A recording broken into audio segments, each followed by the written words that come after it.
Alright, let's see how you can back up your PC drivers and include them in a Windows ISO image. This ensures that the drivers are installed automatically when Windows is installed. We'll back up the drivers, integrate them into the Windows ISO, and then reinstall the PC to test our ISO. You'll need an ISO file for this video. You can get it from the official Microsoft website. To keep things organized and use the same commands I've already set up, make sure you have the same structure as I do. Open File Explorer and navigate to your C drive. Create a folder named WorkSpace. Inside it, create 3 subfolders: ISO, where the Windows ISO contents will be copied; Mount, an empty staging folder for mounting the Windows image; and Drivers, where your exported drivers will be stored. The Mount folder must be completely empty before DISM uses it. Don't put anything in it manually. Open PowerShell as administrator. Right-click the Windows menu, then open Admin Terminal. Run this command to export all third-party drivers from your currently running Windows installation. Export-windowsdriver, online, destination, c:/workspace/drivers. Press Enter.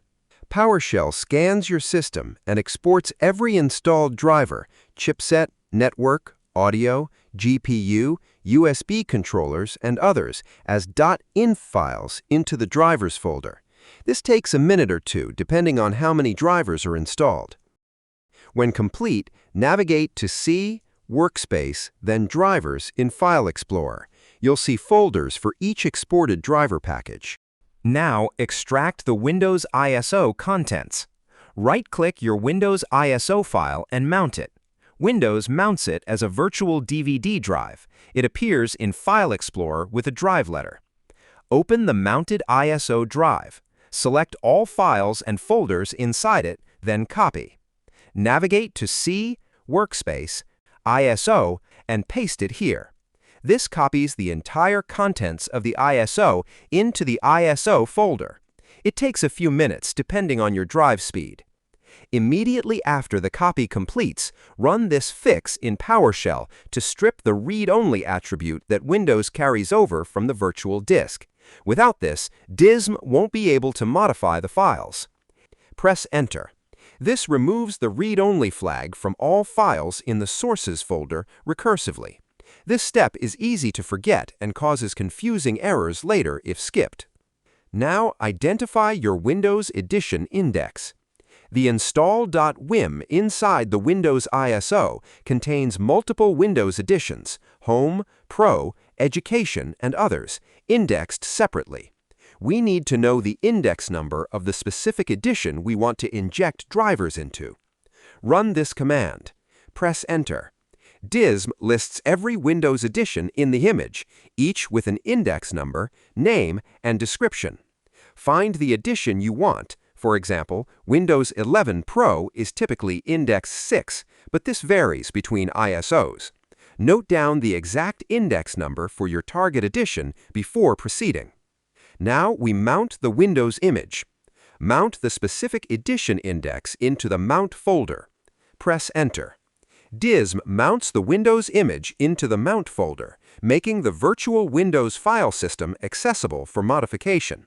This takes 2 to 5 minutes depending on the image size and your drive speed.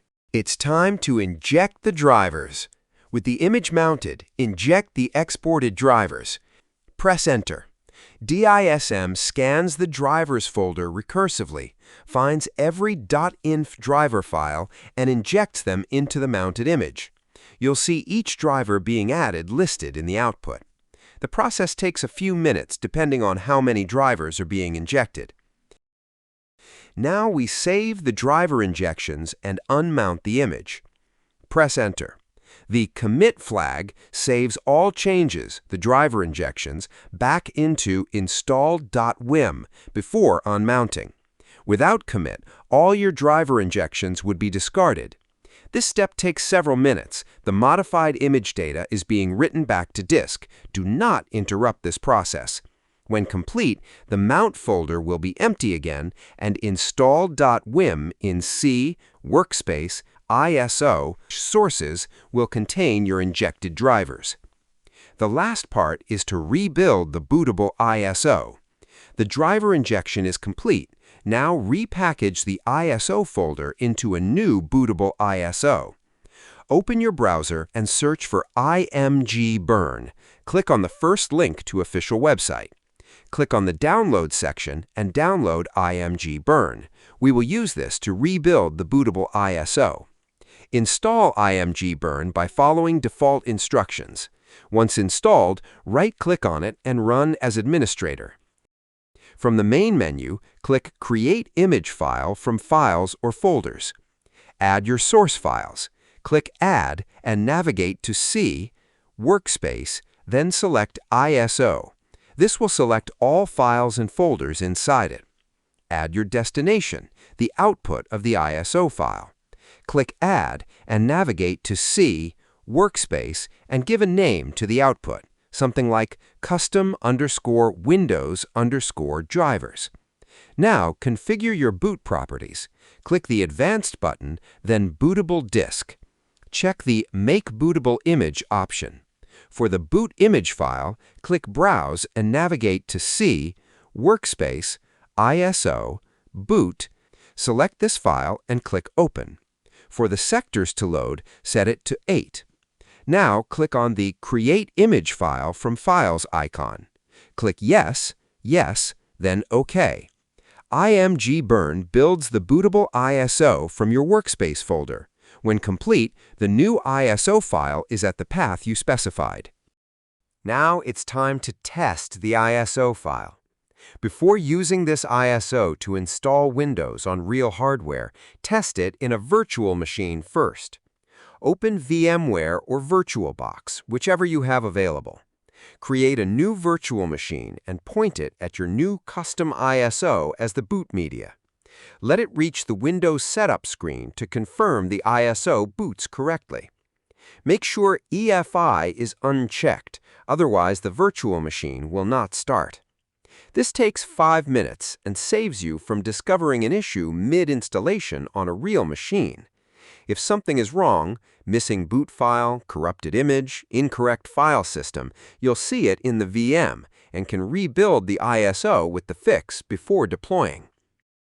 With testing confirmed, write the ISO to a USB drive using Rufus or copy it onto an existing Ventoy drive, both covered in dedicated videos on this channel.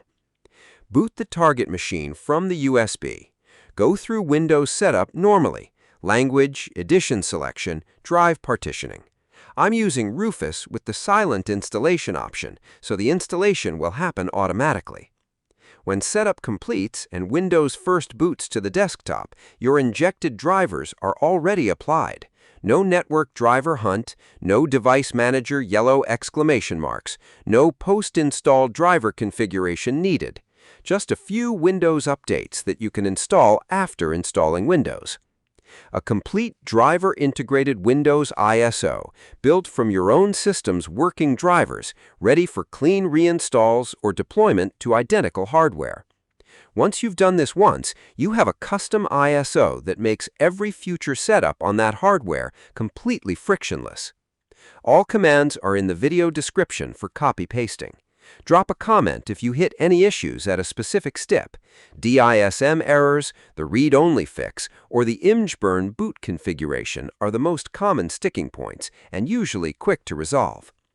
Please hit that like button and subscribe to my channel. I post practical Windows guides every day. Thanks for watching.